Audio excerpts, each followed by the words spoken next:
wanting everything but losing what matters. See, have you noticed something about our generation? We want everything: success, comfort, attention, money, relationships, followers, blessings, and we want it now. See, we live in a world that says take more, own more, be more, never settle.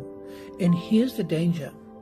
A person can gain everything externally while becoming empty internally. Jesus asked one of the most powerful questions in the Bible.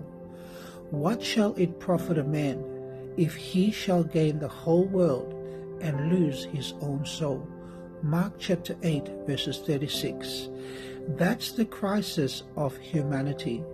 We want crowns without crosses, blessings without surrender, heaven without holiness, a Savior but not a Lord. Even Solomon, the richest and wisest king, said, "All is vanity," Ecclesiastes chapter 1 verses 2. Why? The reason why is because nothing in this world can satisfy a heart that was created for God.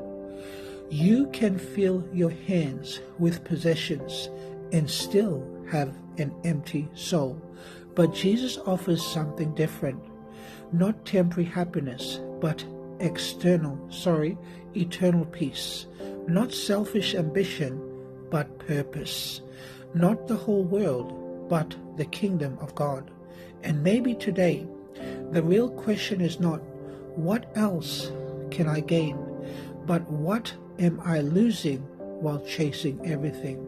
Because sometimes the greatest victory in life is learning that Jesus is enough. God bless.